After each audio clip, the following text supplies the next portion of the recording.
So we were just talking. So you started Ponchitos back in 2007. That's right. '07, February of '07. Yeah. What? I mean, there's the the sign that everybody sees in the restaurants. Made by well-trained gringos, That's, right? that's right. So what back in '07? What made you want to start Ponchitos? Well, here's what happened is I ended up raising 5 boys and 5 girls. Holy cow! Yeah, I was a foster parent. I adopted some kids.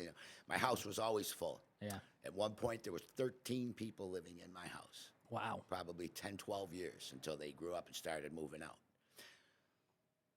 At night, I would cook for at least 15 to 20 people every night. There was kids from the neighborhood there. Everybody always had a friend there.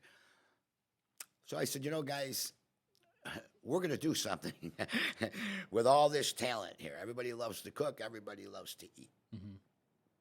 So there were nights that I would get up maybe 2 a.m. to go pee, and there was 7, 8 kids in the house playing pool, cooking sausage and peppers, and my house smelled like the state fair 24 hours a day.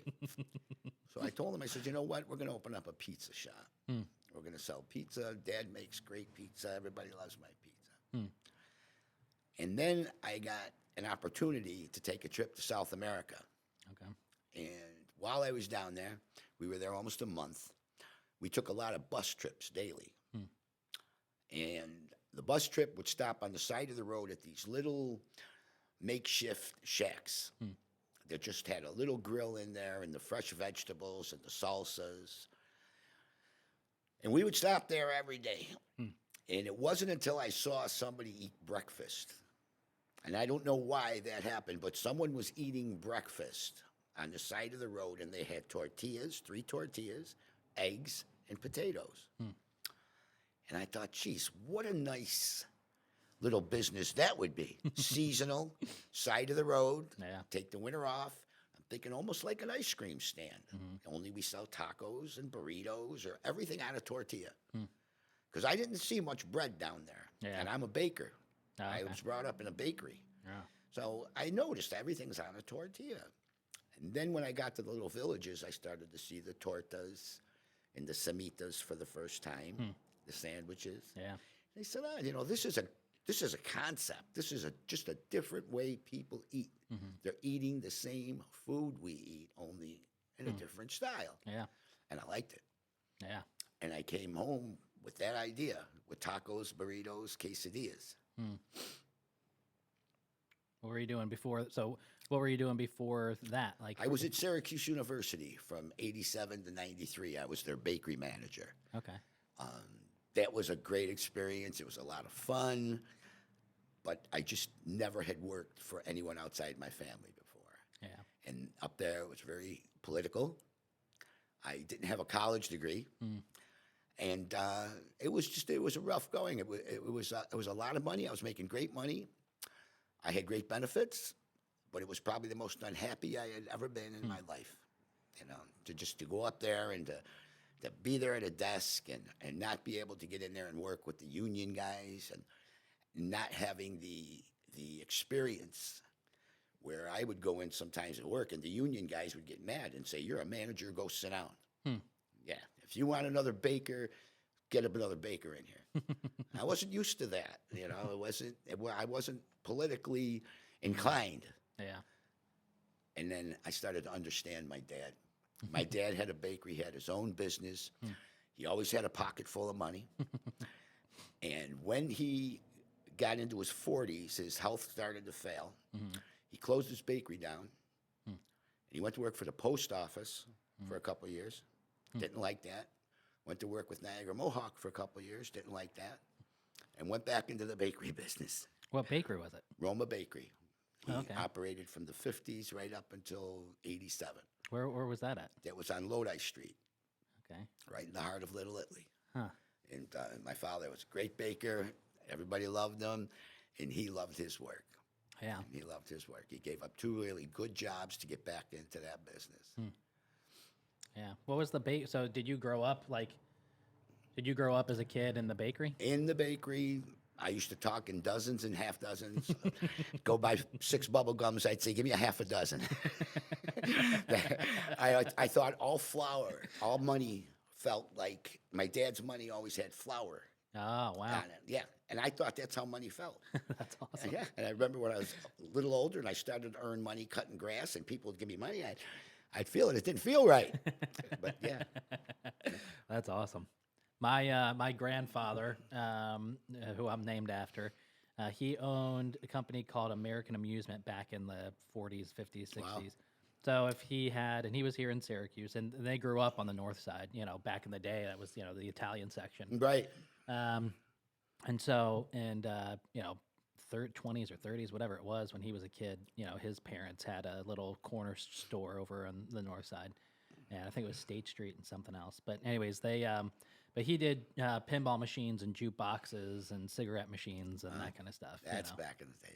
Yeah. Yeah, and I think it's still there. Serio's Auto Body is still over there somewhere, and that was, we were Neighbors. we were our family were Tringales, Serios, and Tucci's.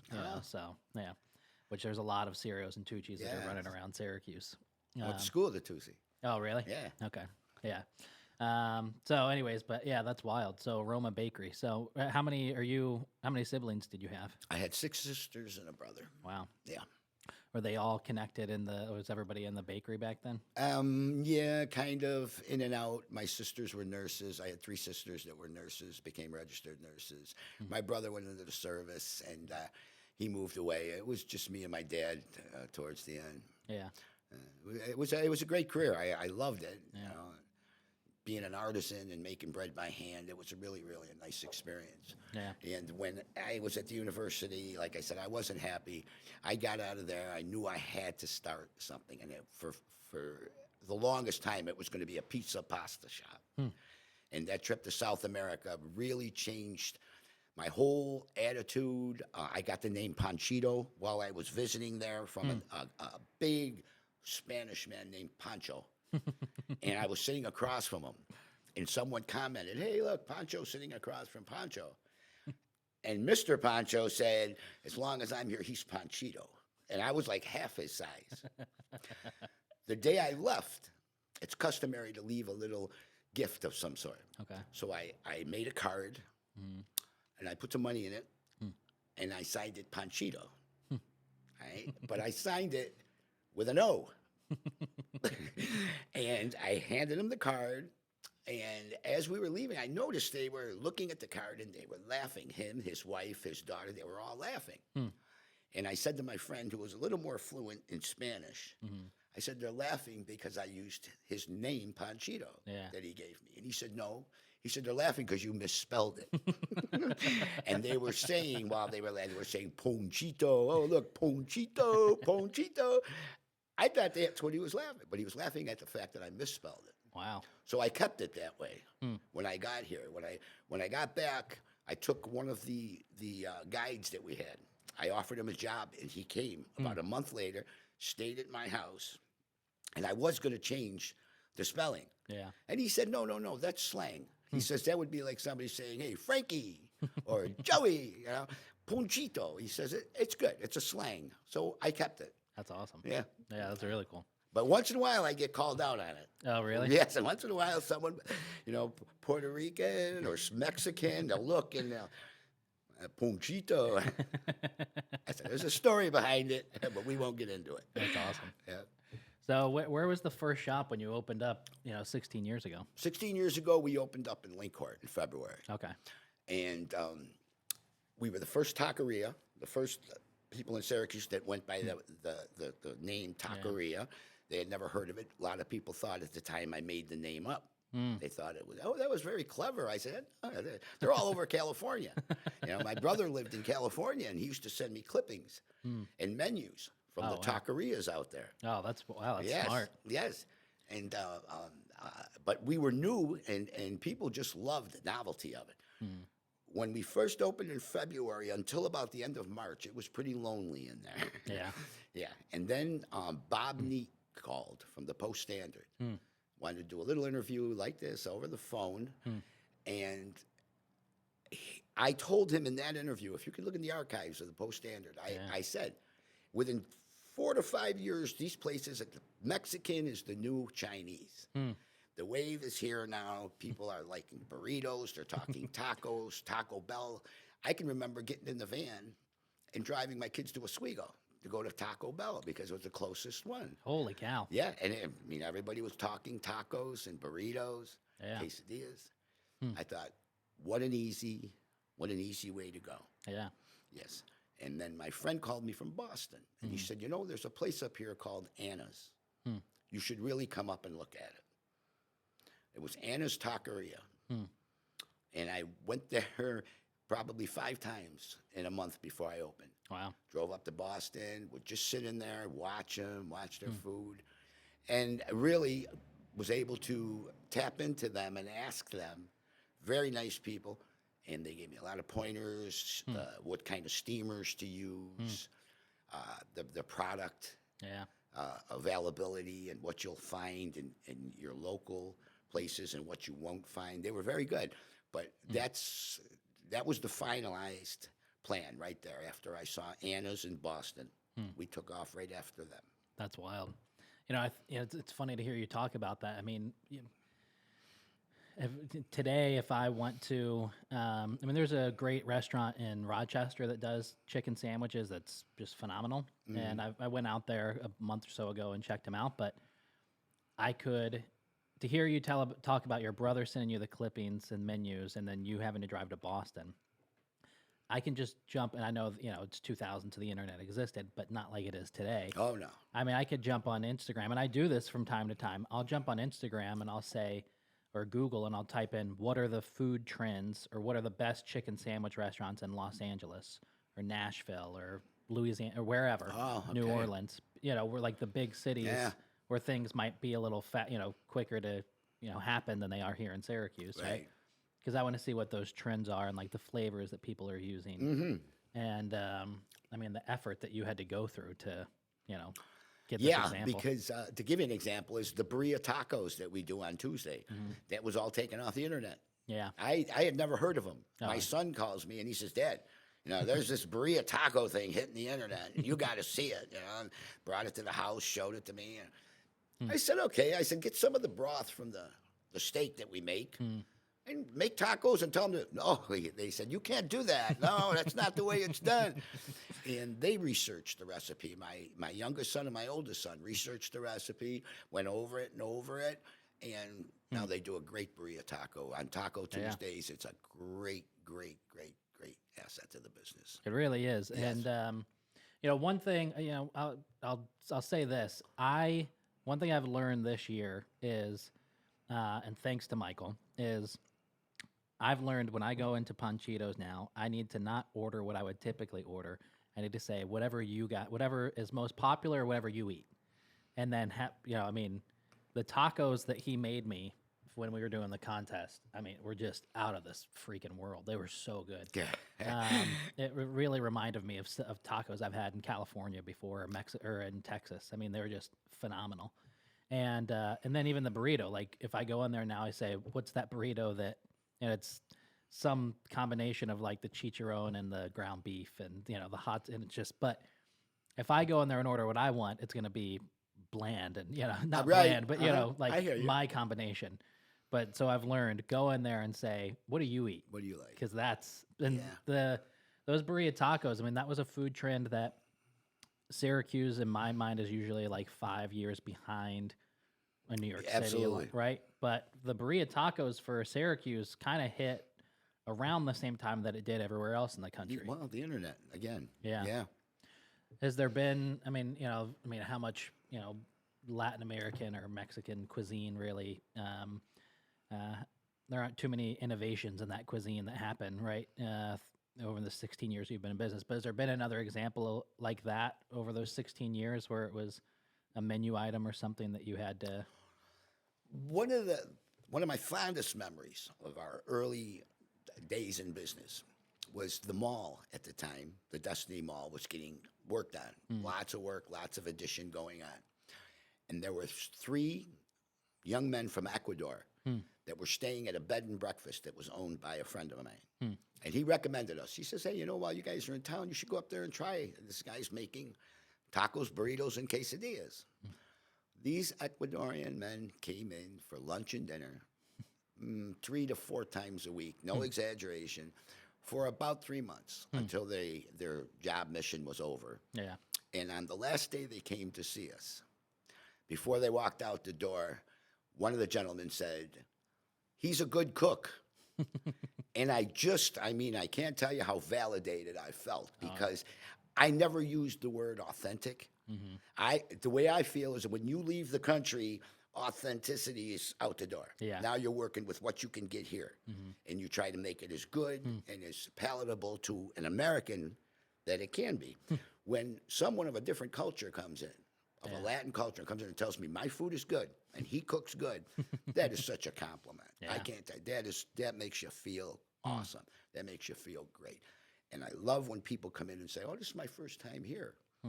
That's as gratifying as seeing a guy that's been coming in for 15 years. Yeah. You know that people are still catching on, people are still hearing about you. It's a great feeling. It's a great feeling. I mean, to me, like it was surprising to hear only 16 years because to me, Ponchitos is, and I guess that must mean like some of the first times that I ever had your food must have been when you first opened. To me, Ponchitos is like it's a legacy restaurant on the same level as like a Postabilities or a Kitty Hoynes or like a Coleman's. A legacy restaurant in Syracuse that's just been there forever, and you couldn't imagine the landscape without it. I like to think that. Yeah. So that's why it's surprising to hear only 16 years, because in my head, you've been here for, Well, I got 3 generations now. Yeah. My grandchildren are working for me now, so that's a great thing. Wow. Yeah. What's that like? What's that feeling like? I can't tell you. I can't tell you how. It's great. Yeah. It's great. And now the way the economy has gone, the way the price of groceries have gone up, I really now am in business to keep my kids employed and keep them living. Yeah. Keep them up there with the cost of living.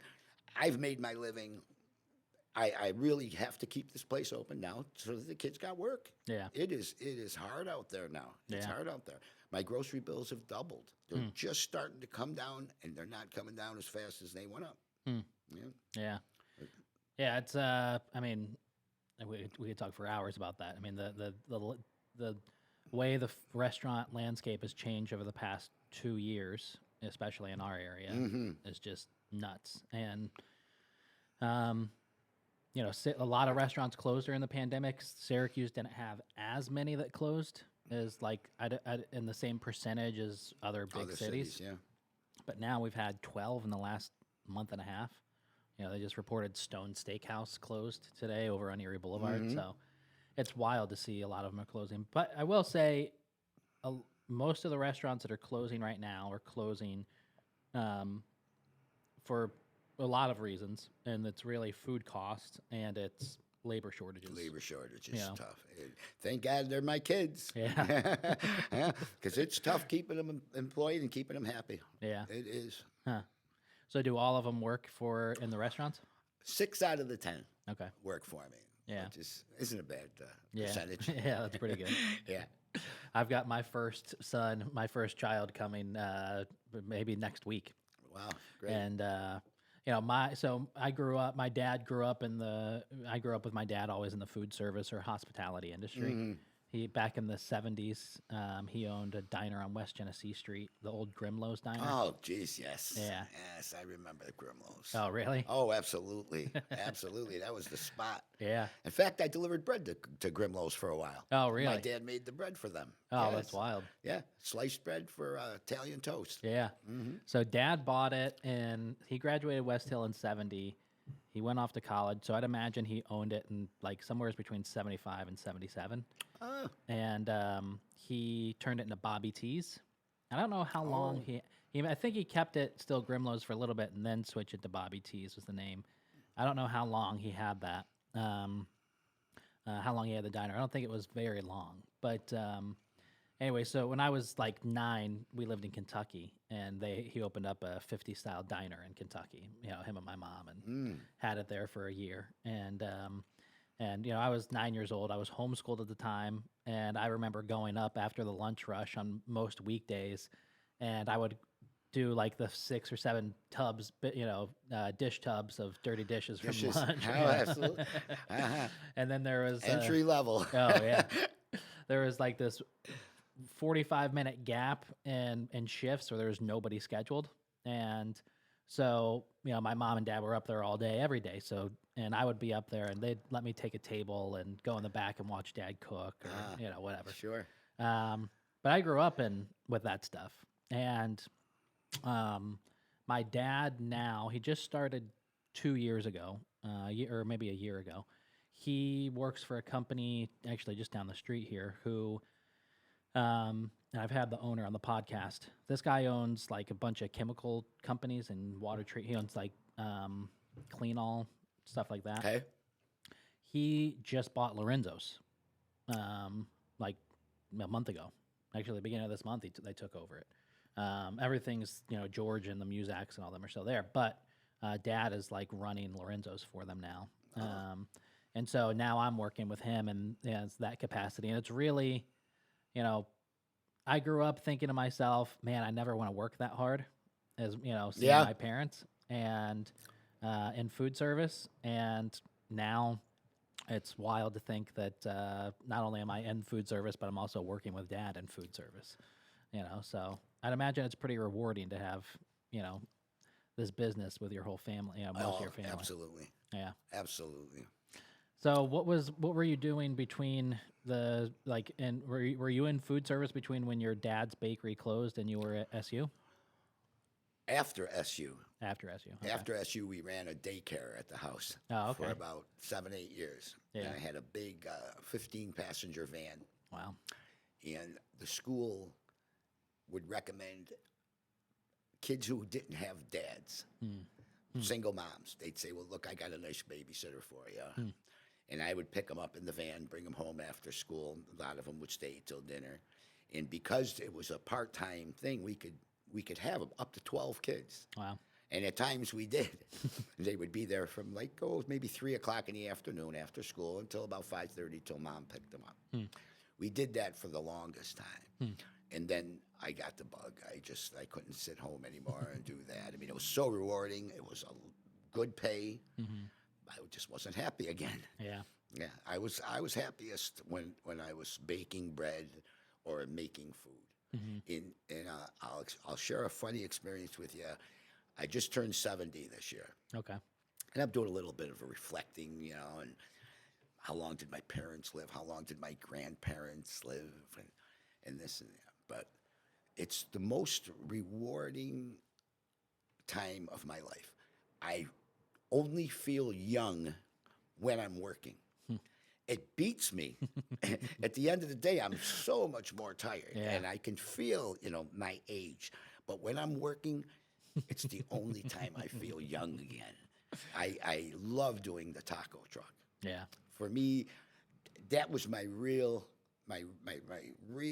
idea was to do it outdoors, seasonal, and let the people see you cooking. Yeah. Let them see Mom cutting the vegetables for the salsa and the pico, because that's what I saw in South America. I can remember I was sitting on a bus, and I was looking down, and they have these big corn cobs they call chocla, and the kernels are very, very big. It's very tasty corn. It's all over South America. And I looked down, and there was a lady, and I said, oh, my God, look at the water. She had the corn in I thought it was water, but it was oil. She was frying it, and she was taking it out, and it was just a little bit golden. I got to go get one of these. I jumped off the bus, ran down, and they put this green, cilantro on top of it. It was delicious. So when I fried corn for the first time here, it was about 7-8 years ago, and I did it for the soldiers at the other restaurant. Okay. I said, you guys got to see this, And I fried the corn, brought it out to them, and the first guy that bit it said, you put Pepsi on this. But that's how sweet it gets. Wow. Yeah, and we start doing it now every year, and I'll only fry the corn when it's local. Yeah. The Florida corn and the Jersey corn isn't bad, but when the Florida corn comes up, it's usually about a week old anyway, and you don't get a nice sweet kernel. You get a kind of dried out one. Yeah. But when the local corn is in, and we fry that corn up. It is as sweet as can be. It's delicious. And like I said, I saw that in South America at first. I said, "Oh God, yeah." It was delicious. Yeah. Yeah.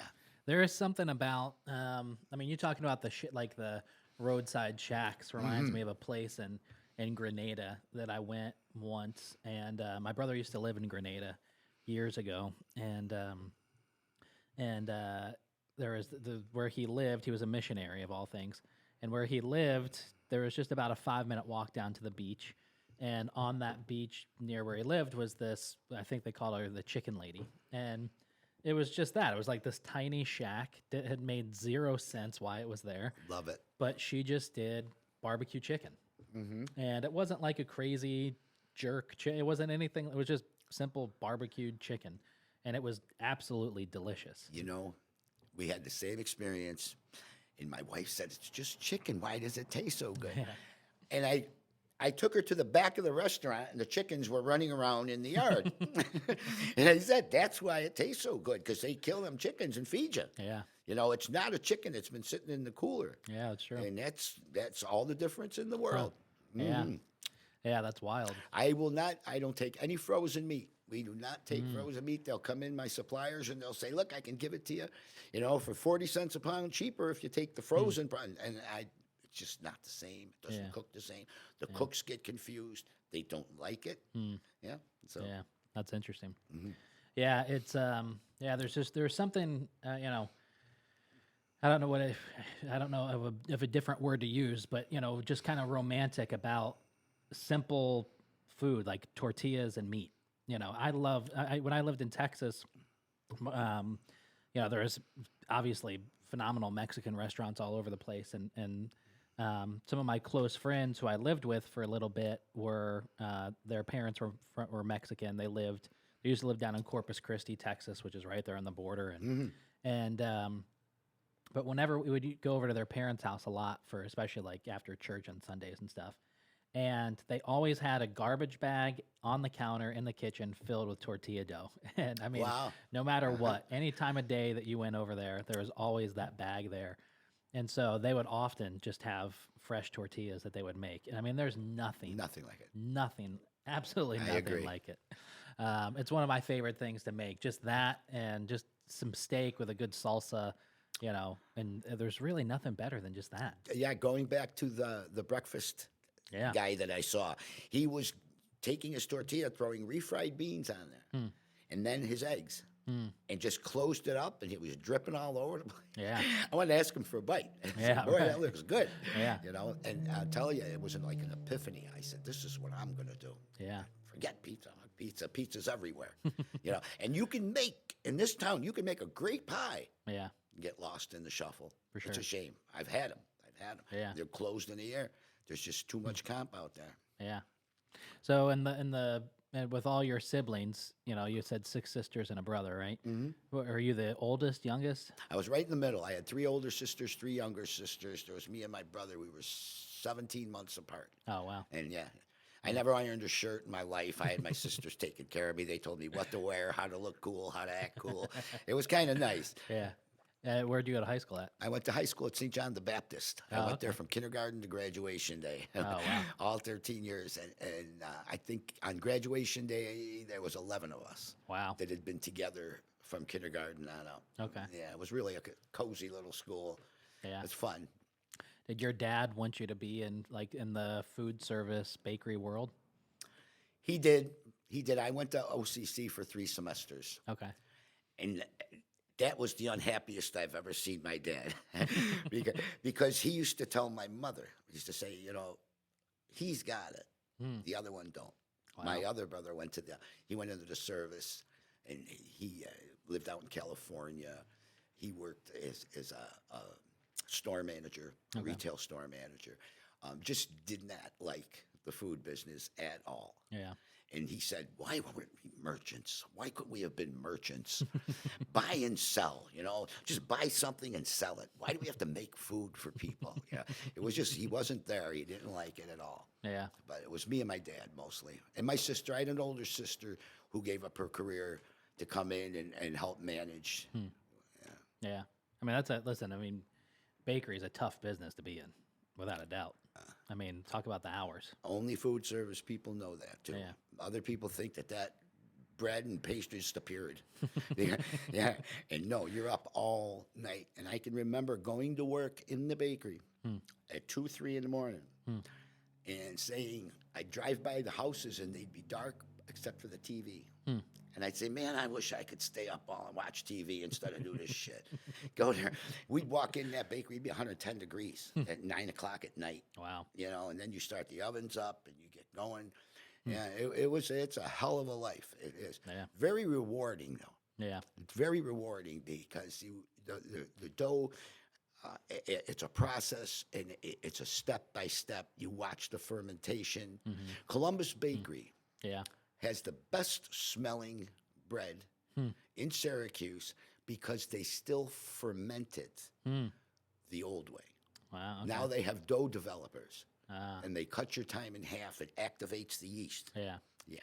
Columbus Bakery doesn't use it. They know how to make bread one way, and that's the old way. Huh. And that's why that bread smells the way it does. Yeah. It ferments the way it should. I mean, talk about a business that, I mean, I don't know of another place in Syracuse that even comes close to resembling Columbus Bakery. My dad had the same oven, Oh, really? the exact same oven. Yep. We worked the bench work the same way. Okay. And my dad would always call them and say, what do you think? You think we should raise the bread 10 cents next week? Yeah. Now, he had a bakery that was just 2 doors down, Deloro's Bakery. Yeah. There was a house that separated our bakery and his bakery. He never called them because he wanted to do it first, but he would call the Jimmy at Columbus Bakery. Yeah. Yeah. And he'd say, what do you think? You think we should raise the bread a nickel next week? That's wild. Yeah. How did your dad become a baker? Was that like what his parents did? My mom's dad Okay. owned one of the, in fact, my mom's dad opened Columbus Bakery. Oh, really? Yes. Wow. And my dad was smitten by my mother and went and applied for a job there. Okay. Yeah, and became the boss's son-in-law. And his brother was also a baker. My father's brother owned Lincourt Bakery. Oh, really? Yeah. Okay. So they were both bakers. Wow. And my mother's father was a bakery. So if you think about it, it was my mother's father, my grandfather, Yeah. my mother, and my father were all bakers. Wow. Yeah. Was there pressure for you to like keep open up another bakery? Never, because my dad, he got ill as I became an adult. He got ill, and he would come down and merely just more or less guide me through it until I was a pro, and Yeah. then he got to stay home. Yeah. Is that something that you've ever wanted to pick back up at? Yes. And, yeah. Yes, my best friend, when I told him I was opening a taqueria, said, you're crazy. He said, you know how to make bread. Yeah. He said, that's one product. You teach your kids how to make bread. He said, yes, teach them to make bread, Frank. And I honestly, there's times when I wish I would have listened. I wish I would have listened because you can get bread and you can load up a truck and you can service the restaurants in Syracuse. Oh, my dad serviced them all. Yeah. He serviced the best restaurants in Syracuse. Huh. That's wild. Yeah. And my dad had the only Italian bakery in central New York to close on Sunday. My Wow. dad did not work on Sunday, and that's a tradition that I carry on with my family. Yeah. We had to work last Sunday. They had a little party down there at the bicycle track Oh, yeah. next to the shop, and we agreed to open. But we don't like to give up our Sundays. Yeah. And my dad, he had the best restaurants in Syracuse that would double their order on Saturday, and he could close Sunday. Wow. Yeah. It's I see Michael post about that on Facebook from time to time about family meal, family dinner on Sundays. Absolutely. I dated this girl years and years and years ago, and she, her family are North Siders as well, and big Italian family. And every single Sunday, all the family members got together for dinner at their grandma's house. At her grandma's house. Happens every Sunday. Yeah. Yes. And I didn't grow up with that in my family. My mom's from Kentucky, dad's from Syracuse. Mom's German and Irish and all that. Dad's Italian and Sicilian. So, we were in Kentucky till I was 13. So we had like our Southern family would get together, from time to time. But there was no typical like, hey, every Sunday everybody gets together and has dinner together. It's great for the business. It's great for the family. Yeah. They could argue at the shop. Yeah. And on Sunday, it's all forgotten. Monday's a new day. And no matter how serious Yeah. the disagreement is, Hmm. it's forgotten on Sunday. That's awesome. It's a great thing. Yeah. Yeah. So I mean, I know the answer is a lot, but I mean, well, yeah, what are some of the things that have changed for you at the restaurants over the past 16 years? The customers. Hmm. The customers. The customers are a little more difficult now. Oh, For really? some reason, yes.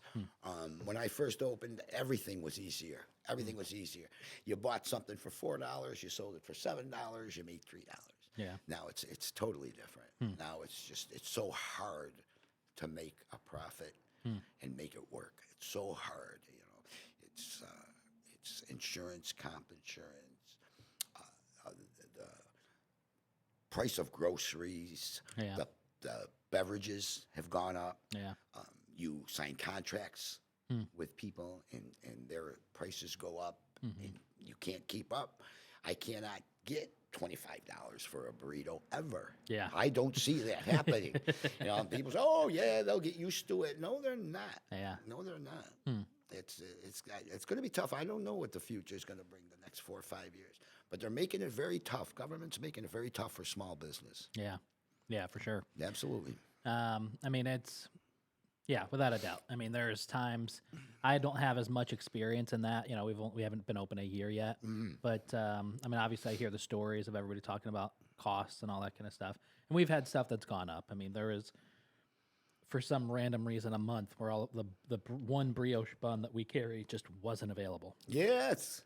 and there was no rhyme or reason to it. They couldn't tell us why. They couldn't tell us when it was going to be back. It I just spent 3 weeks in the Chinese stores buying rice. My Really? suppliers could not get me rice. wow. Yeah.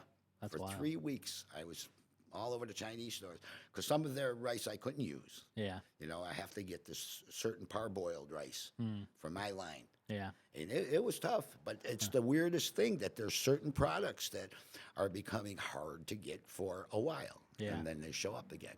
In the packaging, some of the packaging products, Yeah. they're sky high now, and they're hard to get. Extra large instead of large. Yeah. You can only get small, and it's just getting really, really tough. But you got to stay on the ball. You got to try to stay ahead of them. Yeah. Yeah, Is it still fun for you after all these years being in food service? yeah. It's more gratifying than fun. Yeah. It's hard to have fun when you're my age, but gratifying it is. It Yeah. is. Like I said, I love to hear people come in and say, "Hey, just heard about this place." And I love that. I say, 15 years, you just heard about it. That means more people are going to hear about it. Yeah. That means we're growing still, and I like that. Yeah. So, I mean, what's something? Do you have a vision for the future for like the next 5 years of the restaurant? I mean, 'cause now you have this location down here in Fayette. You've got the Lynn Court one, Yes. right? And then you also have the truck, correct? And I have the truck, yes. You have the truck. We had a Valley location, and my plan always was that when this store opened, I would close the one in the Valley. It was just, the help was just too hard to find. Yeah. Yeah. Yeah. Is that still? I mean, you've got a lot of kids, but is that still a struggle with finding good help? Absolutely. Yeah. Absolutely. So, what do you think the next 5, 10 years are for Ponchitos? I think it's going to be a struggle. Yeah. I really do. I think it's going to be a struggle, but we're going to hang in there, and we're going to make good food, and we're going to continue to be there. Yeah. Yeah. I mean, Our slogan when we opened up, yeah. I'd say, "Look, guys, we got to be here and be ready." And like I said, it was lonely. It was February, and the snow was flying, and we were sitting in that shop. It was very lonely at times, but I said, we have to be here and be ready. And then one night, we just started getting busy. And it just took off after that. And when the springtime came, we had lines out the door, and it was thrilling. It was thrilling for all of them, even the kids. It was thrilling for them. They used to, 2 of my boys worked at Wegmans Okay. on Pond Street, and I used to go in that store, and the manager would say, "Hey, Mr. Mignacca, how are you? I love your boys. Your boys are the best workers I got. They're 2 great workers, And I think to myself, I got to get those guys working for me. Yeah. My daughter was a receptionist at a chiropractic office. Okay. Her phone skills are amazing. Hmm. They're amazing. She can handle 3 lines on the phone and have customers in her face. Just amazing. I cannot find another girl as good as her. I cannot find, and it's been 15 years when I tell you. Wow. She was started with me at 15 years ago. Yeah. The phone skills that she developed, and I have to thank Dr. Sportelli for that because he really gave her some great phone skills. Yeah. That's why. Which is very important. You need a good phone girl. Oh, yeah. Absolutely. A good phone girl and a good driver. Yeah. A good driver. You got a bad driver, boy, they can kill you. They can ruin you. Yeah. But So when you first started, were you doing, or at some point, were you all doing a lot of deliveries? oh yeah. Yeah. Oh, yeah. I was delivering when we first started. Oh, really? Yeah. That was probably a big thing back then because, I mean, like you said, the restaurant landscape was a lot different than it is today. And I'm sure a lot of people were expecting almost sort of like a pizza environment, right? When I opened the shop, one of the first things I did, I told you I used to drive to Boston, Yeah. was I ordered 3 tacos, and they put them in a white styrofoam box that flipped up. The 3 tacos, they looked really nice in there. But I wanted to close the box and see what they would be like in 40 minutes, a half hour. Yeah. And they were surprisingly good. And that's when I said, boy, people are going to order tacos like they ordered pizza. And when they open that box, it's going to be a lot prettier than a pizza. Yeah. And it was. And it was. And it took off. It took off great. I used to have 3 drivers at one time. Wow. And then drivers became a liability. Yeah. You know, and I thought, you know, these new services, it's a necessary evil. Yeah. You give up a little bit of your profit, but they do well for you. Yeah. DoorDash, Grubhub, they do well for you. Yeah. And that's the delivery you're all are doing today, right? Right. Yeah. Yeah. Yeah. It's we use them at the restaurant, and for years I was very much against them. Yeah. You know, those services, just because it is a lot. Yeah. And but you know, You need them. yeah. I mean, I'd say depending on the restaurant, but for us, it's a good chunk of our business is Sure. those deliveries Yep. because there's a lot of people out there that they don't care that they're going to spend twice as much as if they just got in the car and drove to the restaurant. They just want the convenience of That's it. right. Yeah. You know, so They work hard, they make great money, and they use it like that. yeah, for Yes. sure. Yeah. So, I mean, what's some advice that you would give to someone who's thinking about opening up a restaurant today? You know, I'm really glad you asked that because there's a young girl who just opened up Mamacitas, it's called. It's Love on it. Taft Road. Yeah. And she works really hard. She makes good food, and it's just her and her sister. Yeah. Her sister worked for me Oh, really? and told me, you know, my sister really wants to do this. And her sister would come in. She was a customer of ours. We all knew Sarah. Yeah. And she just wanted, and so she bought a truck. She started there. Then she got the brick and mortar place. And I love it, you know, and we've given her all kinds of advice. You know, as far as disposing of your grease, she didn't know how to do that. Yeah. You know, we gave her the name of the guy. We order her food all the time. Yeah. It's just a really nice thing to see somebody that worked for you take what you taught them and get out there and make some money and do it. She's a great kid, and she's working hard, and she's doing the right thing. Yeah. So, somebody comes to you and says, "What's one thing that I should know before I open a restaurant?" What is it? Hard work and sacrifice. You should get it tattooed on your arm. Hard work and sacrifice, because that's what you're in for. Yeah. Yes, and if you can take that and swallow it, Yeah. it's a great life. It really is. It's Yeah. gratifying. It's so nice to have people come in and enjoy your food. Yeah. You know, it really is. You know that. now. Yeah. Yeah. Yeah. That's. I mean. It's, It's what you're there for. yeah. It's without a what doubt. you're there for. You're not there to cook. You're there to see people come out, walk out with your food and be happy. Yeah. For me, like the many things I know I've seen change in the restaurant industry. I've had Eat Local New York for 7 years, and you know, just this past year, I've actually been in food service. But one thing that I've seen change a lot is owners who publicly talk about the struggle they have, which I think is important. You know, I think as a customer, I want to know that I want to know that it's a pain in the ass. I kind of, to some extent, it can help me appreciate more what they're doing. It's work. Yeah, for sure. It's work. I mean, and you got to like what you're doing. Right. But nobody says you got to have fun or you got to be thrilled. You just got to go there. You got to do it, and you got to take pride in it Yeah. and enjoy it. Anybody that tells you they're having a whole lot of fun, I don't believe them. I don't believe it. It's hard work and sacrifice, and it's the gratitude. It's that gratifying feeling that you get, that accomplished feeling. I think you've already answered this question, but why do you do what you do? Well, I started out doing it to make jobs for my kids, to get them in there, to get them working. I didn't know for sure what I was going to do. I knew I wanted to go back into business. I didn't know whether it was going to be a bakery, pasta, pizza, and the taco and burrito thing it just happened to come up. It came up really quick. When I came home from South America and told the kids we're doing tacos, they thought I was crazy. They thought I was nuts. And I said, no. I said, you got to think about it. Those tacos, they open it up, they're going to see that. It's going to be beautiful. I'm telling you, kids, it's going to be beautiful. We were open, and they still didn't believe in me because it was so slow when we opened. We had a very soft opening. And then I think on Cinco, we opened in February. On Cinco de Mayo was when we had our grand opening. Okay.